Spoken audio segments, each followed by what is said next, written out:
Welcome, Vir. It is so exciting to talk to you. And I'm so glad and so appreciative that you made the time for us. Um, Actually, there's so many things to ask you. I'm going to ask you about something very recent. It has stayed with me since I read it.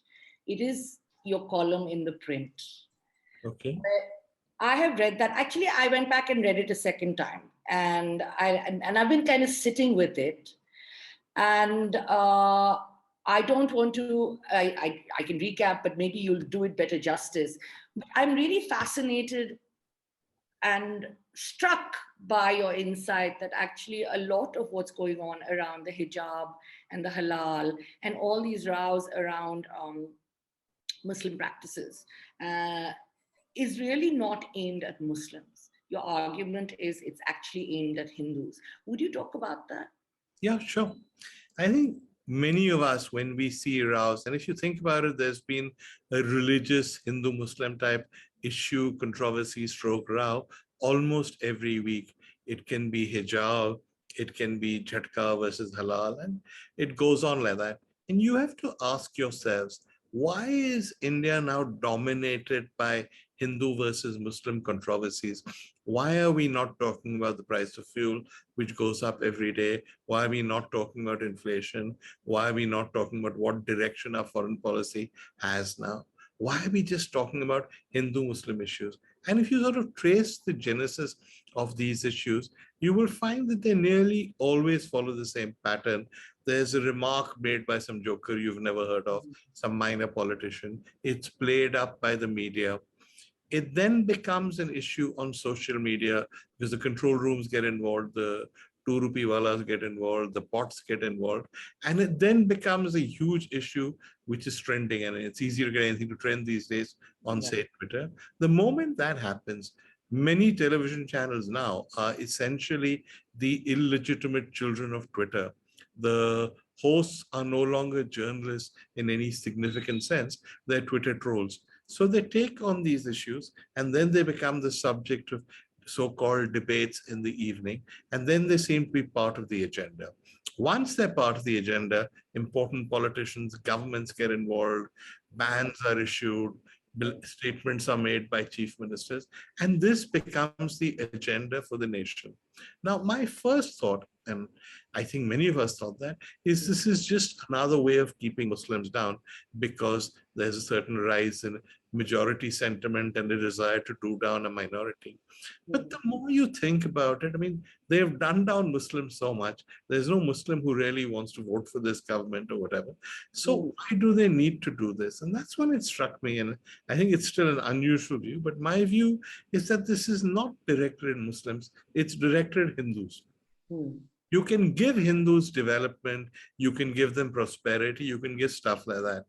But if you can't do that, and it's quite clear that government has not been able to do that, then you need to distract them. So yes, the controversies serve to distract them, but there's more to it than that. There were sort of two elements to the Modi revolution. One was that there would be development, there would be growth, we'd get 15 lakhs from each person's bank account, etc., etc. The other was that Hindus would now be the reigning community, that everybody else would have to know their place. So I suspect that the reason they raise these controversies is to tell Hindus, this is now our country, and to feed into this sense of Hindu triumphalism. The idea is that if Hindus feel we've done down minorities, we've claimed our country, it used to be these useless secularists who used to talk to vote banks and try and get them earlier. That's no longer true. There will be a sense that the Modi revolution has succeeded. And that's pretty much what's happening day after day in India. So if the thing is, okay, we can't give you development, we'll at least give you the second half of Yeah. the. I think that's right. Development is more difficult to do. Stopping school children from going to school is easy. Right. And so I saw this clip, of in UP, someone is, a bunch of angry men who are storming a police station, claiming that, the Muslims have, spread meat during Navratri, and the policeman is almost begging. And I suddenly thought, I was like, oh, unemployed angry men, like, maybe this is you need to feed them red meat, otherwise they're angry, they're disillusioned at some level. A lot of, I would say, even 10 years ago when I first moved back to this country, there was a sense that there was no limit to our progress. There was no limit to people. Everyone was very fairly upbeat about where we were going.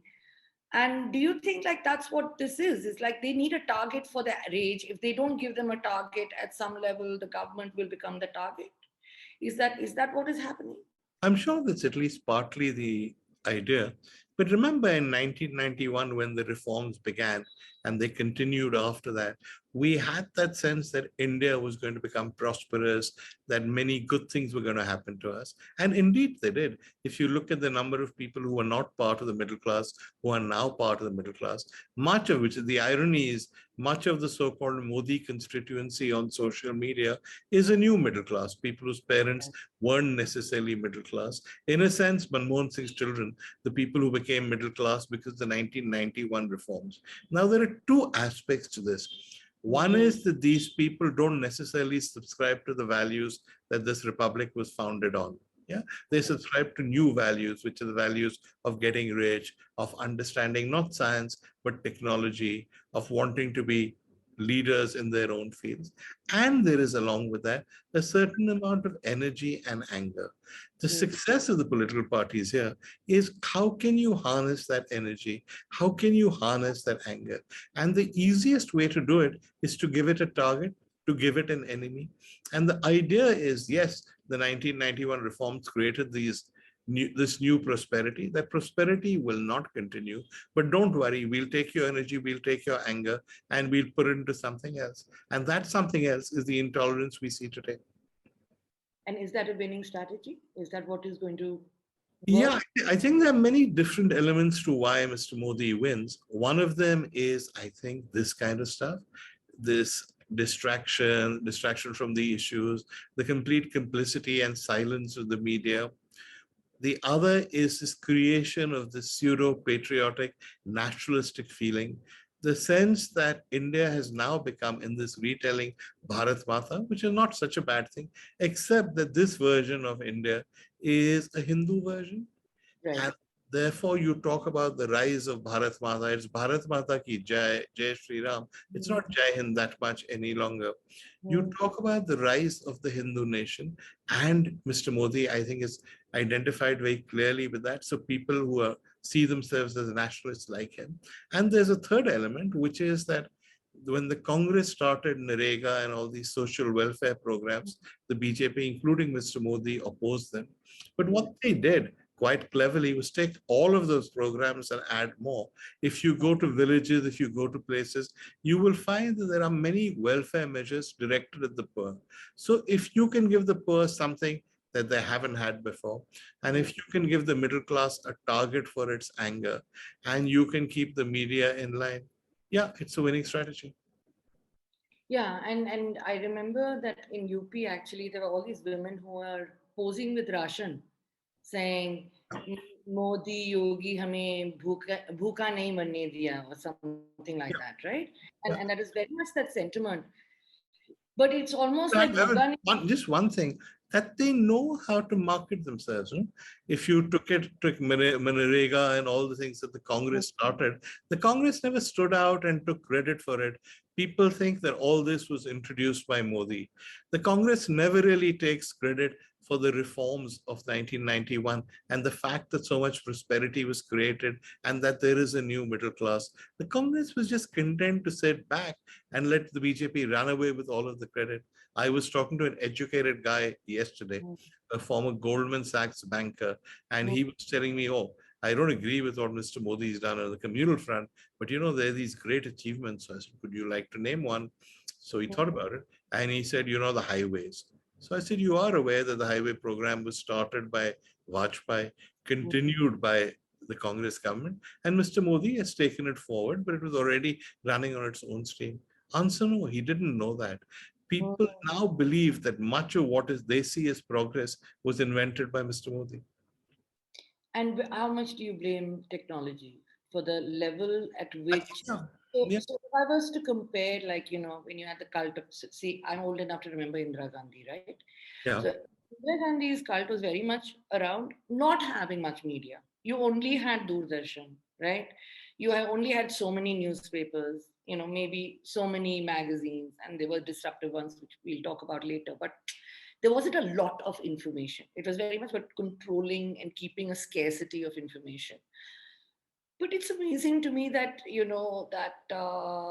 Modi ji has managed to achieve the exact same effect of Indra is India, India is Indra, despite having so many sources, having this kind of internet and the social media and whatever you may say. Yes, they control it, but not to the point that they're able to shut down critiques or information that is inconvenient, and yet their marketing has been so superlatively successful. And people have now access to the internet. It is not yeah, that that smartphones have penetrated. yeah. But I think you're right. There is access to the internet. You can look up these claims, you can check them. But there is also social media. I spoke to the guys. I remember when Mr. Modi won that first massive mandate, and people in his social media team had been working on it for years. And I said, how did you do it? Is it just trolls and bots on Twitter? And they Mm. said Twitter really counts for nothing except for maybe setting the agenda for newspapers and channels. When it comes to converting people, making them believe something, we Mm. use Facebook. We created hundreds to thousands of Facebook groups all over India, many of them, most of them, in Indian languages, in which we had conversations with people, we told people. We took WhatsApp and we started doing WhatsApp forwards, and we had people in every district who did WhatsApp forwards. You're dealing essentially with people who don't necessarily read newspapers, and they believe what is forwarded to them on WhatsApp. So Mm. by understanding what social media meant and understanding what new communications technology meant, Mr. Modi was able to, he didn't control is the wrong word because he didn't hold a gun to people's heads, but he was able to exploit it. He was able to use it for his own ends. Now, in most, I mean, Trump tried doing this. You have a lot of this happening in America. But in Mm. America, the media stands up. No matter what Trump did, no matter what he said, the New York Times, CNN, Washington Post stood up and said, this is not true. It's lies. That hasn't happened in India. The Indian media basically have collapsed and prostrated themselves at the feet of the government. That actually goes to Evie's question. Evie, I don't know, I can't make out your full name. I'm Erica. Erica. So Erica has a question about the Indian press. Erica, would you like to take that point forward? Good evening, sir. Hi. Nice seeing you. Can I Can see the you, Indian Erica? Have you press? put on your camera? Can I see you, or are you doing this in No, anonymity? my bandwidth is a little low, sir, but I'll just put it on for 2 seconds so Okay. that you can see me. Okay. Oh, there you are. Okay. All right. Great. Now ask You your know question. who I am. Okay. Can the Indian press get this somewhat under control, the way the American press did, looking at the way the CBI and the ED and everybody like walks in whenever you say something? I think there is a problem when it comes to the Indian press, and that problem is that, contrary to the image you have of dictators and autocrats who censor news, which is what Mrs. Gandhi tried to do, for example, during the emergency, they've used a much subtler approach in that they haven't gone after the news. They've gone after the owners, they've gone after their finances, and owners ultimately don't want to be arrested on trumped up financial charges, or even in many cases genuine charges, because not all of them are spotlessly clean. Anybody who runs a business in India is subject to and vulnerable to all kinds of influences from the ED, CBI, finance ministry. Once you take that route, you have the owners pretty much on your side, and then the owners will never want to make waves. And anybody who wants to say something that's too controversial beyond a point, owners will refuse to allow that. There's also much greater monitoring of news. There is a lot of freedom of speech. There's much less freedom after speech. For instance, if you host a television program and you have BJP spokespeople and Congress spokespeople, somebody will watch that and will then call the editor after the show and will say the Congress spokespeople got 40 seconds more than the BJP person. How is that happening? You are biased against us, which is why if you watch most news channels, anchors are always reluctant to interrupt the BJP spokesperson because they know there will be an accounting. So these are unusual ways. They're not the standard sort of dictatorial ways of controlling the media, but my God, they work. I actually have a follow-up question for that. Yeah. So I was in Delhi recently, and I'm not going to take his name, but very much in the left liberal press, respected, etc. And I said, so how do you see, how you're going to survive under, the government, given that you're very openly oppositional and you have this, the irony is that you have a bunch of people who are like constantly almost defined as oppositional to the government, right, in their journalism. And he said something very interesting to me, Vir. He said, don't be silly. He said, we are too small. We are doing English. We talk to people they don't give a shit about, right? And we serve a very useful purpose. They can turn to America and say, see, they give us galis every day. Do we shut them down? No, we don't. He said, we'll do a raid once in a while, to just remind you who's boss. But you can do your little alterna, liberal, English language stuff. Just don't get on TV, you know. You're not allowed to do that on TV. You're not allowed to do anything with mass reach. So how do you? So he feels like actually the government is not going to shut any of these critics down, the media critics. They can keep doing their exposés and their, every day criticizing them, and that's okay for them. Is that true, or does the crackdown on people like Akar or Rana or whatever is sort of hardening? Do you see a hardening coming? I think there are a couple of no-go areas. One of them is if, say, the Wire continues to attack the government and criticize what it is doing, the government will let that happen. If it does investigative stories that reveal things that the government does not want revealed, then I think there will be a problem. If Rana Ayub appears on a show like this and tells us how bad Modi is, I think they will live with that and they will say that's freedom of speech. If, however, she says this abroad, and she risks damaging his image abroad, which I think they believe she has, then they will crack down. The problem with Akar is that he's part of Amnesty International, which is an international organization. So I think they're much more sensitive to people who say things about them abroad. For instance, if Atish Taseer had written this article here, he would probably be all right. It's because it appeared on the cover of Time magazine and affected this government's image abroad that they cracked down on it. So there are no-go areas, but yes, you're right. The very fact that we can have this conversation is proof that we're not living in a completely fascist totalitarian society, but the spaces for this kind of conversation are limited. Right. And and as long as you stay in your corner, sort of. Yeah. And then you can be barking dogs and they're the caravan that goes on. As the Indian expression goes, know your limit, which is, I think, right. Nivedita has a question. Hello, sir. Hi. So I've been reading you for ages. I started first reading your columns when I was 10. I started with Brunch. You were the first adult columns I started reading. And it was Brunch then vaguely adult, but go on, yeah. But at 10 years, it's still okay. Yes, I suppose so. Yeah. Okay, so that's why it's very great to see you here. Thank you. So I started reading your book. I'm partway through it. I haven't finished it at all. So I was very intrigued by your George Harrison incident that you wrote about, and the editorial decisions that went afterwards regarding the interview. Yeah. So is there any incident in your editorial years? I haven't read the book, so I don't know if you've mentioned it in the book, which you think back, looking back, you think were really amazing, or you regret some of those editorial decisions, something in a big way? Maybe we can start out by telling us about this George Harrison. Everyone else may not have read it. Oh, yeah, this George Harrison, I mean, I'm surprised that people, particularly young people, care so much, but you know the Beatles. You know that the Beatles broke up in about 1970, 71 was a period of the big breakup. 71, I think, is when the Let It Be movie and album come out. None of them then spoke very much about what had happened, with the exception of John Lennon, who kept giving interviews blaming Paul McCartney, but didn't ever accept his own role in the breakup. In 1976, George Harrison came to India, and he'd never spoken about the Beatles breakup.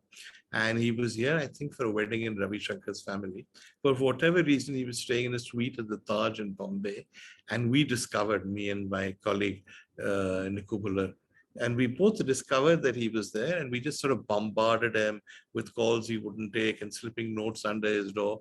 Till finally, I think, just to get rid of us, he relented and gave us an interview. And I think in his mind, he was many, many miles away from home. There was no internet, there was no satellite television. In his mind, he was far away from anyone who knew him or knew about the Beatles. So he was very cool and relaxed. And as he spoke to us, and as he discovered we knew more about the Beatles than he had realized, he really opened up. And he had very strong views on the breakup of the Beatles, the people he blamed. Well, Paul McCartney, for instance, he was not on the same page as John Lennon. And he had very strong views, actually reactionary views, on the music scene as it then was. He said about David Bowie that he should first make up his mind what sexy is and then worry about making music. He said about Pete Townsend, who was then a believer in Meher Baba and was very spiritual, that every time I've seen that guy, he's stoned or drunk. How can he be spiritual?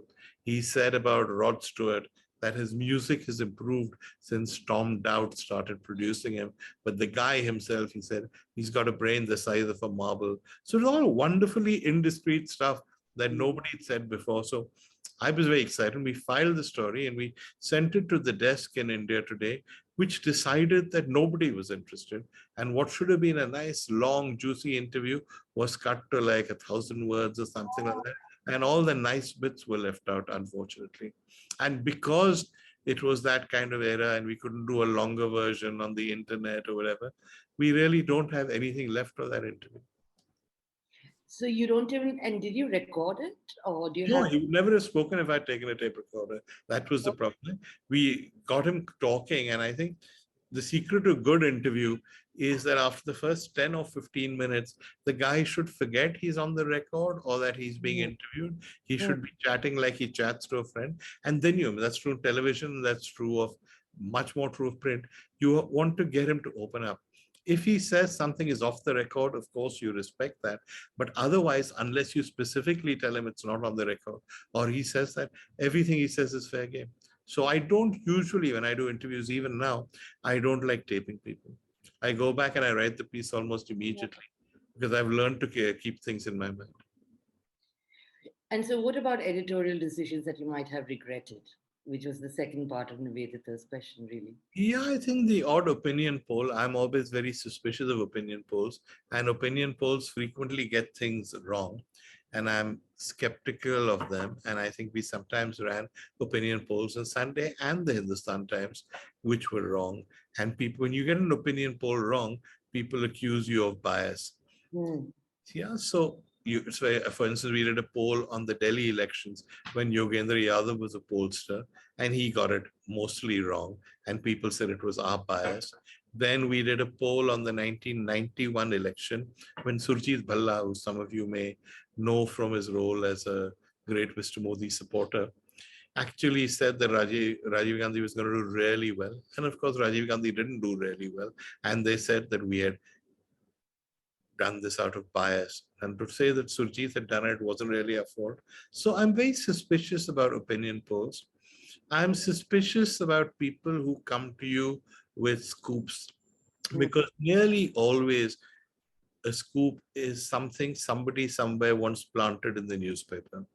Very rarely is a scoop the product of pounding the beat and finding something out. It's almost always a leak. You can take the line, which some people do, that how does it matter where you got it from? As long as it's true, run it.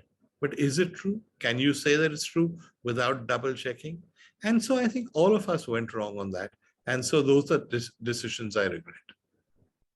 So that's actually a good point. But Sarah has a question about access and, where is the line between access and manipulation? Sure. Sarah? So when you follow politics so deeply, where does the line often get blurred in terms of when you have so much access to people high up in the hierarchy and influence? Yes and no, but I think it's the wrong debate. I'll tell you why. I think all journalism ultimately comes from access, right? Unless you're going and reporting in a village or what's happening in a village, that's a different kind of journalism. But all political journalism ultimately has to be about telling you what's really happening. Otherwise, we just print press releases and cover press conferences and public meetings. To find out what is really happening, you need to know people. You need to get information out of them. It is true that they have no real interest in talking to you unless they get something out of it too. So Right. there is a great danger that you might be manipulated, as I said, and you might end up running that's something that's wrong or something that's so clearly motivated or defamatory. So yes, you have to be careful to make sure you're not manipulated. But ultimately, political journalism without access is not political journalism anyway. The real question, which I think you need to ask these days, is not about access, it's about dictation. I think many people now write whatever the government wants them to. They have access to the government's cheerleaders who tell them what to write, and they do it. If you are to ever find out that what the government wants you to print is wrong, you have to have access to the people behind the news. For instance, if the government tells you the rate of growth is, say, 7.8%, you have to have access to somebody in the finance ministry who tells you, actually, no, it was 4%, but the minister asked for it to be increased. This is a hypothetical example. So unless you have that access to those civil servants, to people who tell it to you, you will never ever find out, which is why beat reporting is important, because beat reporters develop relationships, they develop sources, and they don't believe all the bullshit they're told. They go back, check with their sources and do it. So I think this whole debate about access journalism somehow misses the point. All journalists need sources. They need to cultivate sources. Yes, there is a danger of being manipulated by those sources, but there's a greater danger of getting things wrong if you just print what the government wants you to print. So then would you say that we are in this very strange situation now in India, that you have people who have, well, access, but basically really are taking dictation? We don't have any, nobody has any access. I'll give you an example. In every country of the world, not just in India, if a reshuffle is going to take place with the cabinet, there is speculation in the media. Some names are wrong, but broadly, political journalists get the thrust of the reshuffle right. They tell you, say, the HRD minister will be sacked, the finance minister will be changed, stuff like that. Mr. Modi's or the prime minister's unhappy with so-and-so. It worked in India, it works in America, it works in England. It doesn't work in India any longer. I have yet to see any reporting of any reshuffle that correctly predicts what's going to happen. We're going to appoint a president soon. Mr. Modi is going to choose one. Nobody knows who's going to appoint. Nobody, the last cabinet reshuffle where people like Mansukh Mandavia and co joined the government, nobody had predicted their names. When Yogi Adityanath became chief minister of UP, not one person had said he was in the running. You have now a government that doesn't allow anyone any access. Now, if you have access, say, to Amit Shah, you don't expect him to tell you, I will make so-and-so chief minister or whatever. But you know by then what Amit Shah's mind is like. You know who he thinks is good. You know who he thinks is bad. So you can make an educated guess. But because nobody has any access with this government, political journalism always gets it wrong. So, which is why, like, now I'm sort of in newspapers, I read so many stories. It says government sources, officials. Sometimes it's just sources. I don't even know what sources these are. They've become so scared to the point that they don't even say who exactly. You typically, even with an anonymous source, you should at least indicate what that source might be. But we've gotten to the point that you don't have that at all. So it's clearly dictation. Like someone has sent something, quotes, and they're just putting that, right? And they've already decided how they're going to be quoted. But then when you have people who are, trying to keep the government in account, they have no access whatsoever. They have no information. They're not even close to, how does that work? If you want to do journalism, it doesn't work. If you want to call this government to account, it's very hard to find any kind of information. Let's take one example. All of us know that the government ordered too few vaccines at the beginning of the pandemic, that the second wave could have been avoided if more people had been vaccinated. That if you look at the orders that were then, people have done, like Barkhadat's book, for instance, there are examples. that the orders were woefully small, that there was no way they could have met any of the targets they had. But because nobody is willing to come on record, most people are not even willing to give you information about how many vaccines were ordered. And because your sources, generally you could have gone to somebody in the health ministry, say a joint secretary, and said, on May 19th, they did an order. Do you know how many vaccines they ordered? He won't tell you.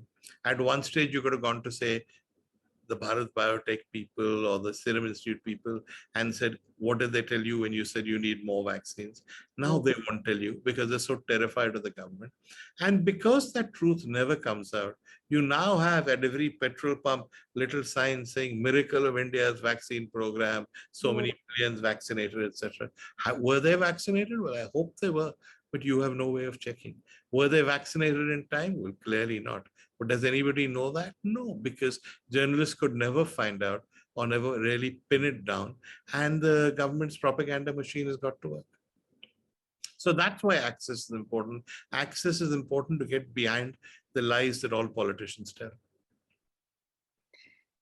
Teresa Fernandez, actually, to change the subject, has a question about being a food critic. Okay. Yeah, good evening. Hi. So, yeah, just a minute.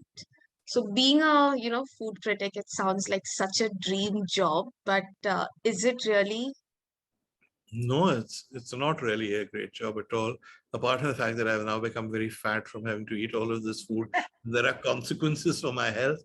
There are other problems as well, because if you're a critic, if you're a food writer, which is how I now describe myself, if you're a critic, you have to go into a restaurant and say, this is a good restaurant, this was bad, the service was wrong. Now, what happens with me, mainly because I'm so old and I've been around for so long, everybody in the restaurant business, pretty much everybody knows who I am. So from the moment I walk into a restaurant, 3 guys will come and clean the table. The chef will come out of the kitchen, will kiss me on both cheeks. And then all of the food will take very long, as my wife keeps complaining, because the chef himself is making it from scratch. So apart from the fact that you don't really enjoy the restaurant experience any longer because there's this irritating amount of chamchagiri, you also don't get any sense of what the restaurant service or food are like. Sometimes you can't change things. If the food is bad, it'll be bad. But the service you get will bear no resemblance to service that the average guest gets. So I am now very, very careful about making judgments at restaurants. If, however, I have a really bad experience, the service is really bad, and the food is really bad, which happens from time to time, then you can rest assured that even after they've recognized me, if they can't get it right, they'll never get it right for the average guest.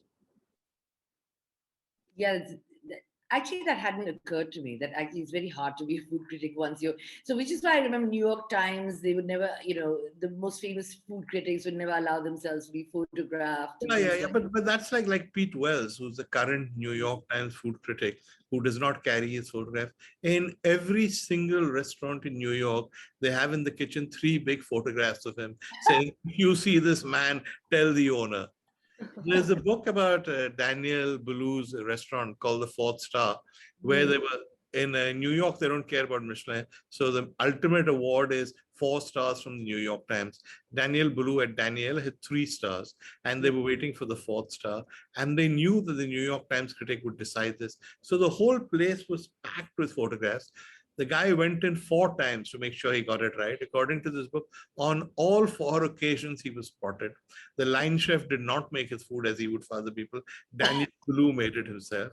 The manager kept a discreet distance to indicate to this poor fool that he had not been recognized. But of course, he'd been recognized. Everything was perfect. And then he went away and wrote a review saying, things have improved a lot. When I went, everything was perfect. But of course, it was bloody perfect. They knew who you were. Right? Magda has a follow-up food question. Magda? Yeah, hi, I'm part of the Splainer team, and Okay. I have a question about what you. So now everybody's a food blogger, right? Yeah. And on Zomato and on their own blogs. Yeah. So is that a good thing? Yeah. I believe that everybody should have an opinion on a book, on a film, on fashion, on food. I don't think you can criticize people for being bloggers for writing.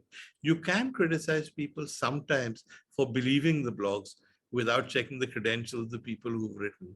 But that's up to us, it's freedom of choice.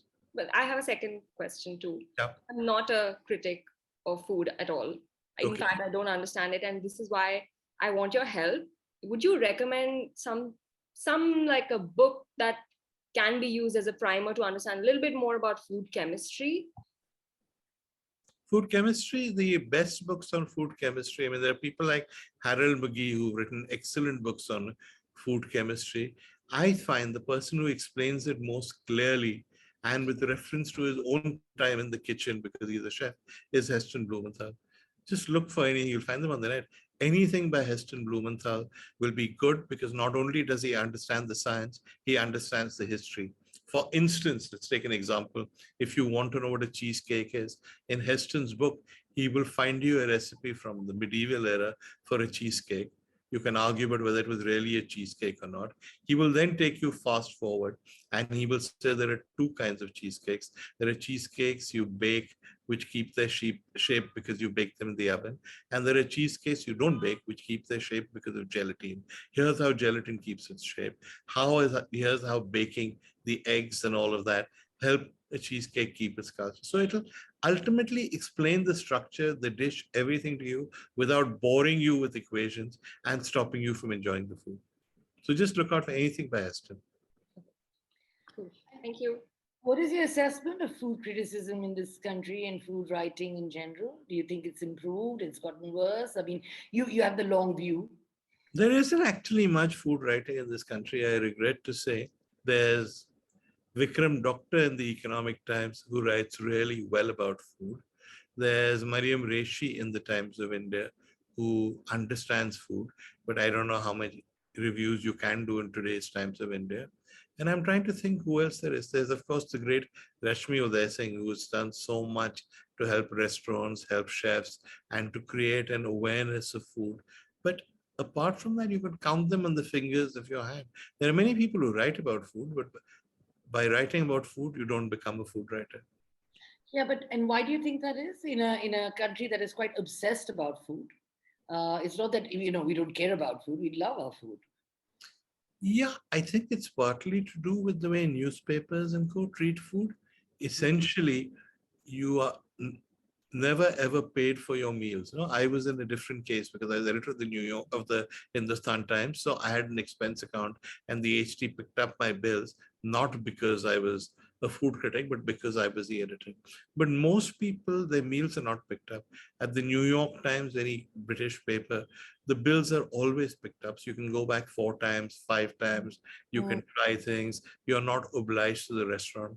In India, because newspapers are not willing to pay for anything, you are ultimately either dependent on your own resources or you're dependent on the generosity of the restaurateur.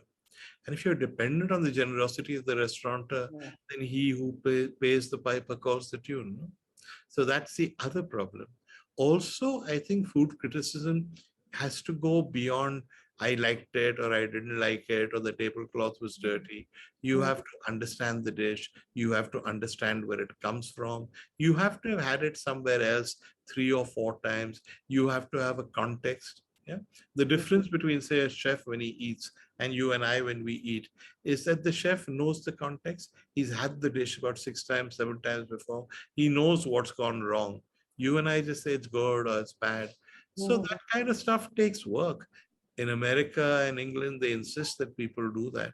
In India, it's just any junior kid is sent in to review a restaurant. Yeah, and they do that with travel writing also. I remember, like, you get Travel writing is horrible, yeah. yeah. So which is why I always say there is so much like in India there's so much on food. You can Google whatever you want, you get lots of results, but there's actually nothing to actually guide you and help you.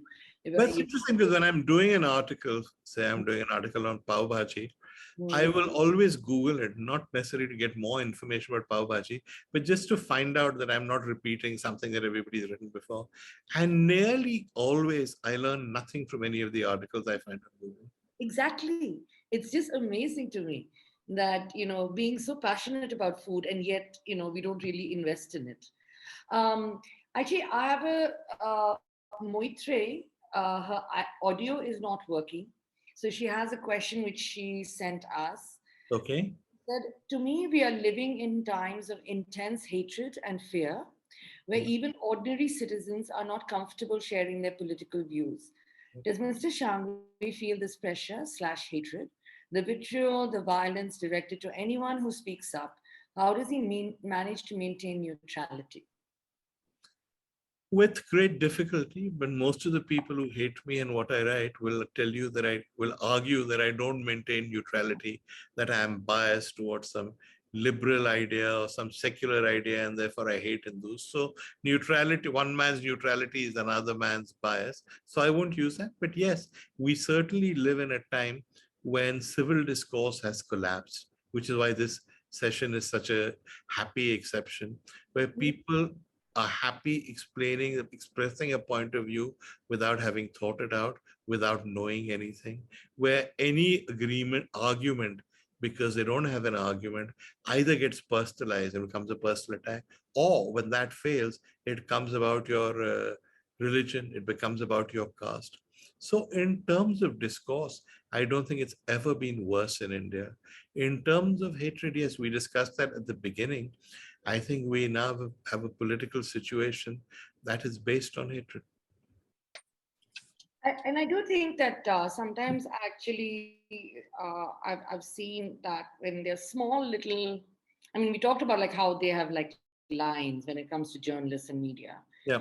But I have found that when it comes to the ordinary citizen, sometimes it takes very little for them to just make an example of you. Yeah. Like it could be a Facebook post, but they're trying to show you that even that is not acceptable. And it may not even be a particular, I remember, do you remember when Bal Thackeray died and those two young women wrote Yeah. a post about the traffic and basically saying, oh, Bombay is going to be a shit show for whatever. And it was considered quite exceptional that the Shiv Sena went after them. There was huge hue and cry. But now that kind of thing has become routine, where the ordinary citizen, it seems, kind of is before it was okay, you're a journalist, you'll be a target, otherwise you're just mouthing off. What does anyone care what you are saying, right? But that's not true. I'm trying to pinpoint it, Vir. No, you're absolutely right. It's become a situation where dissent of any kind is discouraged.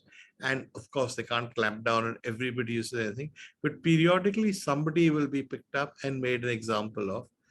Often it's somebody from the minority community, but not always. They just pick on somebody who's outspoken, goes to jail. And it's tempting to blame the BJP alone, but the example you gave is the Shiv Sena. Mamata Banerjee picked up a citizen who was doing cartoons and kept him in jail. It's just that Indian politicians believe that the laws exist to protect them from criticism. So I'm going to ask Ishan. Ishan had a question about the BJP. Yeah. Hi, Vir. So I'm a digital marketer and I'm working with Splainer as well. So earlier in the AMA, you discussed about the government using platforms like Instagram and Facebook and by creating Facebook groups and skewing the audience or the normal audience's views to their favor. Now, as a marketer, it kind of becomes a moral bias to be on those platforms and then actually use them on a daily basis to promote businesses and get people to come on board. So do you think there's anything that we can do as marketers or anyone from a business perspective to maybe get the best view out there, or in a way that not be a part of people who are going ahead and helping out, let's say, in, just for lack of better words, propaganda in the sense? Yeah, I don't know. I mean, honestly, I wish somebody would find a way, but they've had that problem in America where they find that Facebook is now a law unto itself. The articles it chooses to put up, it's become a sort of alternative reality on Facebook. And though they've tried very hard to find some ways of regulating it or breaking it up, I don't know. I personally believe that short of breaking up Facebook, nothing is going to work. But in India, Ishan, it's worse. What you find often in the West and everywhere is people trying to express a political view and convert you. In India now, this kind of stuff has become, for millions of Indians, their main source of information. If they read something on WhatsApp, they tend to believe it. If they read something on Facebook, they tend to believe it. And so whole generations have grown up with a completely skewed view of the world, in which India was a happy country, for instance, run by cheerful Hindus, till these bloody Mughals came and they made us slaves. Following that, the British came and made us slaves. Then we should have got freedom. But then the Nehrus and the Gandhis came and they were Gore Ghulam and they kept us all down and they made us speak English. But now we are free. Jai Bharat Mata. So this view of India has been put out on Facebook, on WhatsApp so much that a whole generation has grown up believing it. And that's what I find frightening. Yes, and do you think then in that sense then, and especially it seems to me that you have the worst of both worlds with the new IT Act that is soon going to come, and they've already cracked down with new rules. Or rather, the government will have the best of both worlds, both the kind of mad virality of misinformation where that serves their purpose, but at the same time being able to crack down or make the platforms toe the line when there's something on their platforms that doesn't suit them, right? That's the problem in India. No? On the one hand, you say there's so much hatred in social media, it needs to be regulated. Who will regulate? Well, obviously the government. But the government will then use that regulation to try and put pressure on people who say things they don't like. So in a sense, when you try and ask the regulation of social media, you're just giving the government more powers to suppress contrary opinions. So that's the problem and the balancing act that we find ourselves in at the moment. The Tripti has a question. It's a very poignant question. All right. Hi, Vir. So I've recently moved out of India, and so the media that I get kind of is limited, and I'm almost happy about it, to be honest. But do you think in the current the breakdown of the social fabric, the way we see it, and when we assume that, if this government comes back, then things are just going to get worse, and therefore this is just the beginning of what we are going to see ahead. Do you think that's an overreaction, and we are actually, not really speaking for the masses? I'm always a little confused about, because there's such a dichotomy in the way peers think, right now at this point. Everybody's so divided that I always wonder that you think it's an overreaction. No, I don't think it's an overreaction at all. I think it's a valid fear. And also the stuff about we're not speaking for the masses. Just because a large number of people believe something, that doesn't make it right. No? If you look at Nazi Germany, which is, of course, favorite example, most people thought Hitler was right. They thought he was reclaiming the glory of Germany. If you look at Islamist societies, many people actually support Taliban-type measures, Taliban-type movements. So you cannot define right or wrong on the basis of an opinion poll or some kind of majority principle. You have to, in any society, believe in absolute values, at least in absolute liberal values. And those values are the values of equality, the values of dignity for all people, of respecting people's religions. And if those values are transgressed, then it doesn't matter whether 99% of the people believe it or not, it's still wrong. That's something we've lost sight of in India. Thank you so much for that. Yeah. You don't want to ask about Prashant Kishore? Yes, I do actually. Read an article, actually, my husband's a very big follower of yours, and he was telling me that he was very curious to know why we disagrees with Prashant Kishore about the upcoming elections and who's probably going to win. So just a quick question on what your thoughts are about the upcoming government. I disagree with Prashant. Prashant has said that people think the next election is a done deal. I don't think it's a done deal. I think Modi can be defeated. He may well be right. My point is, it's not as easy as Prashant seems to think it is. There is, and the article that you're talking about, I just listed all the advantages Modi has, and the greatest advantage he has is the Congress. No? There are at least 150 seats where there is a direct fight between the Congress and the BJP. The BJP usually wins 80 to 90% of those seats. So unless the Congress gets its act together, that rump of seats the BJP needs to form a majority will always be theirs. The second problem is that, though I think Mulayam tried earlier and Akhilesh tried this time, they haven't been able to dent the BJP's appeal in Uttar Pradesh. And Uttar Pradesh, as you know, accounts for the largest number of seats in the Lok Sabha. So unless you find a way around those, it's hard to see how the BJP can be defeated. Prashant makes the point, it's an accurate point, that the BJP has now become the party of a certain kind, with some exceptions, a certain kind of Hindi-speaking Indian. The BJP will succeed in Haryana, it won't succeed in Punjab. It'll succeed in Rajasthan, it'll succeed in UP, it'll succeed in Bihar. But otherwise, Bengal, these guys had their butts whipped when they went into Bengal. On the other hand, they made it work in Assam. But essentially, as long as Hindi-speaking India votes for the BJP, it's very hard to see how they will be defeated. So what's your view on AAP then? I mean, AAP is trying to be, it's not trying to replace the BJP, it's trying to replace Congress, right? Right? But do you think that they will be successful, given Congress is not doing a terribly good job of defending any territory? And two, do you think at some level, even the ascendance of AAP represents a certain triumph for the BJP, because they have moved the entire discourse rightward?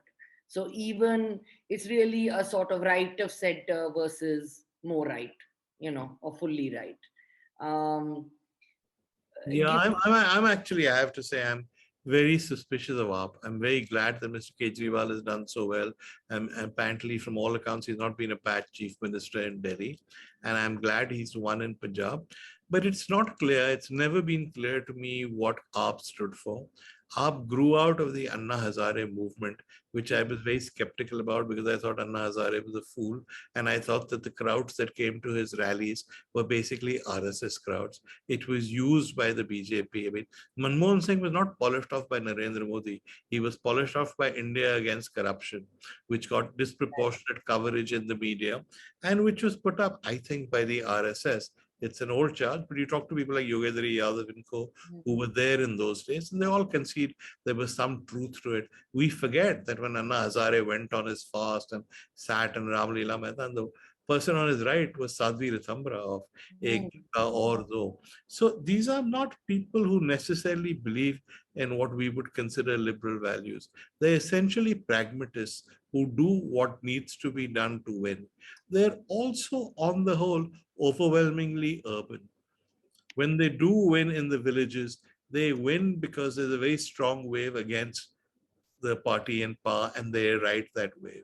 It's not clear to me that Mr. Kejriwal will make any headway in UP, for instance, or that he will make any headway in Bihar. So unless he can take on the BJP in those states, then I don't see the purpose of AAP. Sure. Davida has a question. I think it might be the last one, because you're running out of time. Davida? Hi, good morning. Thanks, Lakshmi. Good morning, Vir. I'm a great follower of you. I love your articles, your views on various stuff. Recently, the hijab one, which I was reading, I was very, very impressed. I have a question for you. How do you see Twitter, future of Twitter in India, actually? Because there are a lot of, like you spoke about regulatory stuff, right, a while ago. But, moving forward, do you think, they will be able to manage, or what will happen? This is one question. Second question is, with Elon Musk being the, major shareholder of Twitter, do you think, will there be any changes? How do you see the future of Twitter? Okay, let's take the two separate questions. I think that Musk would not have bought into Twitter, and he's now the largest single shareholder with just under 10% as a financial investment. He's clearly bought into it as a way of reaching out. He's always wanted to be some kind of public hero. The fact that he's done a poll saying, do you want to introduce an edit button, etc., means he will use Twitter to promote himself as a guy who's a man of the people who reaches out. What that will mean for Twitter, I don't know, but it will certainly change things. It's silly to believe that he spent these billions just to keep Twitter the same. That's the first question. The second question is that Twitter's importance for this government and for anybody is as an agenda setter. Twitter doesn't reach the vast majority of Indians. If you look at its reach, it's much lower than WhatsApp, Facebook, anything. It's also in English to a large extent, which determines how influential it can be. But where Twitter makes the difference is that every journalist reads Twitter, every politician goes on Twitter. So it has the power to set agendas. It also has the power to intimidate. If somebody wants to get me tomorrow for what I have said today, 1,000 trolls will be set on me, will attack my family, will say things. It becomes very difficult. I've faced these attacks. It becomes very difficult to keep smiling and keep on going when you're abused day in and day out that way. Then not only will they abuse you, they will print lies. They will say nonsense about you on Twitter. And because some nonsensical statement will be made, which is probably slanderous and defamatory, but sounds right. Let me give you an example. Okay, I've never been to Pakistan in my life, but they will say it is well known that Vir Sanghvi and Imran Khan were at Oxford together, and Imran has been paying off Vir Sanghvi for years. And because it will be repeated like 5,000 times, ultimately it will take on a certain validity and it will become accepted as a popular fact, or what in America they would call an alternate fact. So Twitter has the power to do that. Now, how do you rein Twitter in? How do you stop it from doing that? There are many things you can do. For instance, there are many bots on Twitter. Many of this is a control room operation. There are sock puppets. It has forever been suggested that to go on to Twitter, you should put your Aadhaar card. You should put something on so that Twitter knows what's happening. Twitter has always fought this. The argument there is that Twitter is a forum for freedom, that once you have to identify yourself, somebody in the government will know who you are. Therefore, anonymity is to be prized on Twitter. It's a superficially reasonable argument, but all it really does is it protects the IT cell, it protects the bots, it protects the control rooms. So there are debates to be had about how you can control Twitter. But there is the other problem, which is, as we discussed earlier, when the moment you allow people in power to regulate, that regulation is rarely in the interests of common people, it's in the interests of people in power. So therefore, I don't quite know how the Indian Twitter thing will play out. But in terms of your second question, Elon Musk, yes, I think there will be changes. Thank you. Thank you, sir.